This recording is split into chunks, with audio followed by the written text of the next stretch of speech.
warahmatullahi wabarakatuh.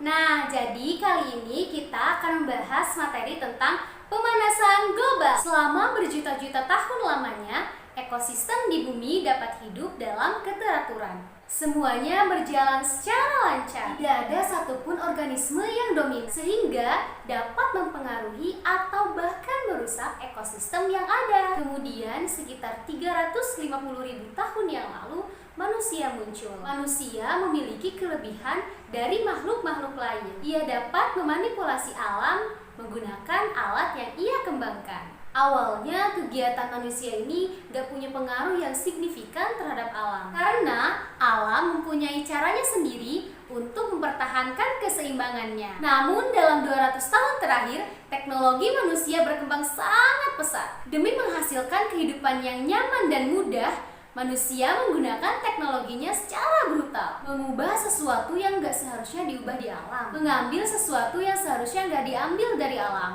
dan mengasih sesuatu yang seharusnya tidak dikasih secara berlebihan kepada alam. Manusia gak menyangka bahwa apa yang mereka lakukan ini dapat merubah kestabilan alam. Dan lagi, selama ratusan ribu tahun manusia ada, kegiatan mereka nggak berdampak kepada alam. Sekarang, gangguan yang mereka berikan kepada alam itu skalanya gede banget. Jauh lebih gede dari apa yang mereka lakukan selama ratusan ribu tahun. Jadi, alam pun nggak bisa menjaga kestabilannya lagi. Dan kebuktikan, sekarang kita sudah merasakan dampaknya. Emang apa sih yang dilakukan manusia sehingga alam tidak bisa menjaga kestabilannya? Yuk kita cari tahu. Di atas permukaan bumi yang kita tinggali ini ada lapisan udara yang kita sebut atmosfer. Atmosfer disusun oleh gas oksigen, nitrogen, argon, dan dalam jumlah kecil oleh uap air. Gas karbon dioksida, metana, nitrogen oksida, ozon, dan CFC. Meskipun dalam jumlah kecil,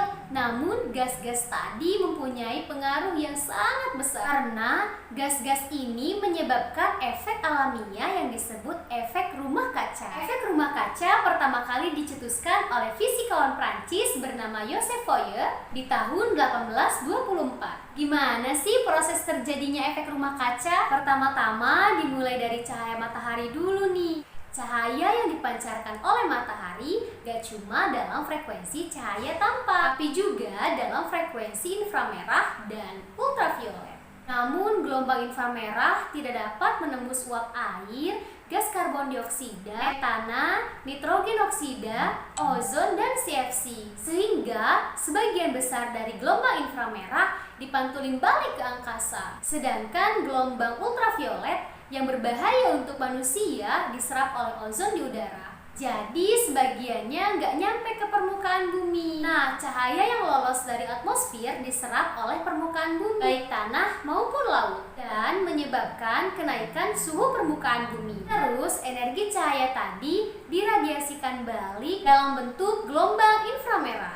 Namun, seperti sebelumnya, gelombang inframerah ini sulit menembus gas-gas di atmosfer, sehingga sebagian gelombangnya dipantulkan ke permukaan bumi dan menghangatkan permukaan bumi. Rangkaian peristiwa ini disebut efek rumah kaca. Dan gas-gas yang sulit ditembus oleh gelombang inframerah tadi seperti uap air, karbon dioksida, metana, nitrogen oksida, ozon, dan CFC disebut gas-gas rumah kaca. Secara alamiah, efek rumah kaca ini menghangatkan suhu permukaan bumi.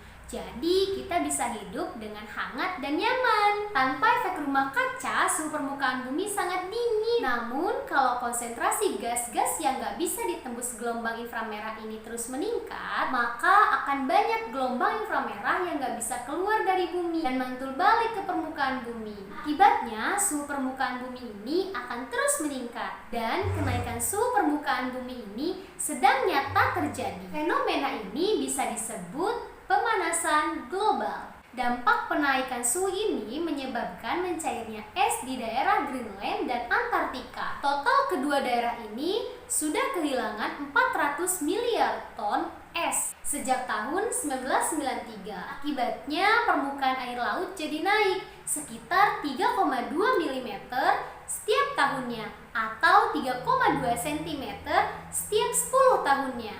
Kayaknya sih kecil ya, tapi jika dibiarkan ini akan menyebabkan tenggelamnya pulau-pulau kecil dan pemukiman pesisir pantai. Selain itu, pemanasan global juga menyebabkan kekeringan, perubahan iklim, dan cuaca ekstrim seperti badai dan gelombang panas. Dampak sosial pun bisa muncul, kayak migrasi penduduk karena pemukimannya tenggelam atau tidak lagi dihuni, kelangkaan pangan karena kekeringan, hingga konflik perebutan sumber daya alam yang semakin sulit didapat. Nah, kita sendiri bisa loh memperlambat pemanasan global ini. Caranya, kita ngurangin gas emisi rumah kaca. Misalnya dengan hemat listrik di rumah, nggak pakai kendaraan pribadi, tapi pakai kendaraan umum ya. Ngurangin pemakaian bahan bakar fosil kayak bensin dan batu bara. Nggak buang sampah atau limbah tanpa dikelola dulu. Dan menanam pohon untuk menyerap karbon dioksida. Nah, itu dia materi pemanasan global yang sudah disampaikan. Kurang lebihnya mohon maaf. Wassalamualaikum warahmatullahi wabarakatuh. Sampai jumpa kembali.